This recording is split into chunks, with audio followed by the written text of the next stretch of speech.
Open up now is the alternative way to Necura, which is Cerber and Nosfer. It's more expensive and really not worth it.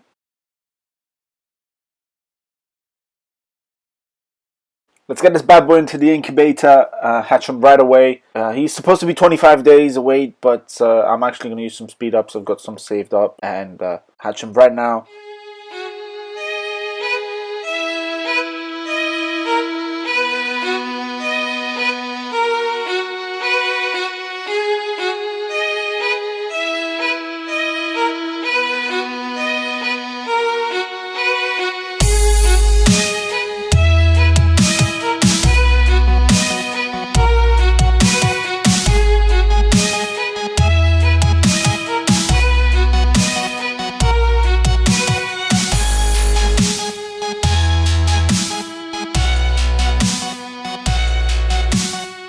Damn, he's an absolute monster.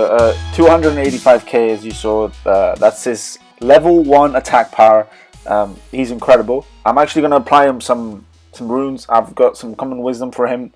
Some rare rage that I just obtained from the last event. Actually be tuned for that because I've actually got a really good edit coming out for that event. That's why it's taking so long for me to upload. But I'm actually going to do some attacks. I think I can manage it to do it on my own for the first level as well. He needs 401k XP at level 1. That's ridiculous. That's like what Chrysos needed at level 10. Anyways, so I've actually given him common wisdom, so it's going to give him some extra experience. Rare healing mark because he's actually got that spell, and I've given him common rage glyph. So that's pretty good so far, I guess. Let me actually get everything to expert. I've got a lot of rune dust. But now let's actually jump to the attack.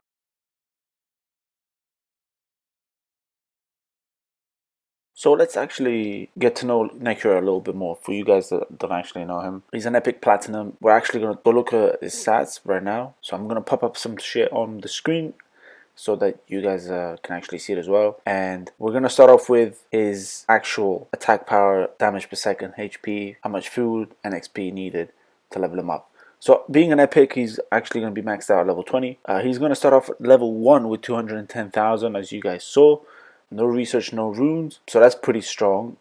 He could actually complete one of my invader bases, which is actually, they have 500 around 500k defense at level 1. So he's going to follow with 126k damage per second at level 1, HP 1.1 million. Obviously to be level 1 you don't need any food to level them up, and the XP needed to get to level 2 is actually 401,000. It's actually quite a lot being a level 1. Level 2 obviously you get to 354,000, 134 damage damage per second, 1.182 million, 144,000 food, 413,000 XP. And then to level 5, I put the major levels where he unlocks. Usually, you probably have noticed, there's actually a bigger jump when dragons unlock their spell. There's a huge jump in upgrade, so like their attack power jumps a lot higher up during a level where he gains a spell as well. And this is actually proof because he actually jumps 140k from level 1 to level 2. No research. With research I believe it's around 250. From level 2 to level 5 it's actually a huge jump. It's like almost 300k. And then obviously from level 5 to level 9 it's even bigger. But obviously maxed out he's actually 1.7 million. No research, no nothing. So Chrysos is, to give you an idea, is 1.3 million at level 30.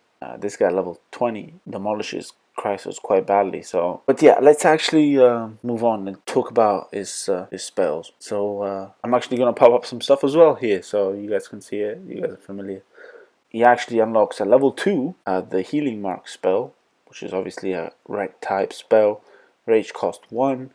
And for you guys that don't know what it is, he basically places a health mark on any building or monument that heals whichever dragon that destroys it. Not necessarily you. You could literally leave it there for the player that comes after you, strategically talking. Next spell, he actually unlocks it at level 5. It's a blue spell. It's also rage cost 1, and description is dragon becomes invisible and cannot be targeted until it attacks. So as soon as you attack, so you gotta be careful with that, as soon as you actually press the button to attack, he actually loses its invisibility. And then at level 9 you actually unlock fire terror resist, which is incredible, especially at this level of the game, where people just literally have fire turrets and ice turrets on their bases. You unlock it at level 9, as I said. There's no rage cost as being a passive skill, and the description is obviously reduces fire turret incoming damage. And that's it. I'm actually going to discuss also other needs that Necura has, which are the breeding table. So what's Necura's breeding use after you have him? So remember, he's breedable at level 8, and I'm actually going to pop up a table here as well. So Necura is actually pretty useful with both Mune and Cerbero, which are both rare platinum. And I've actually got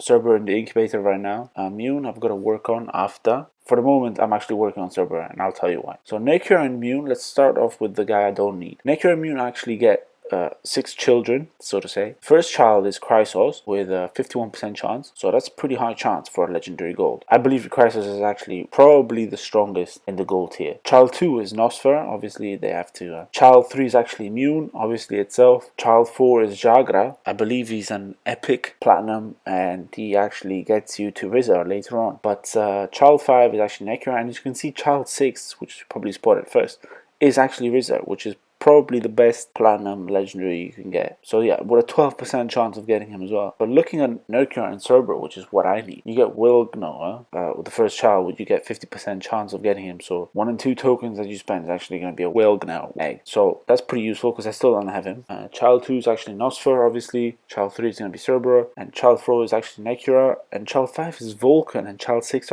is Kelvin as well.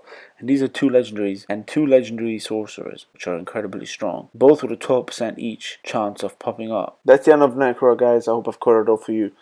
Do leave a like, drop a comment, tell me your thought. Subscribe if you're new. Follow me on Twitter at iStefa for the latest World Dragon content. And I'm actually going to do a poll now for you guys to vote on the next Spotlight Dragon you'd like to see. It's going to be between Scar, Nightshade, Chrysos, and Consurgence. So you get to choose who I'm going to do next. So do please vote. I hope you guys enjoyed it. Peace out.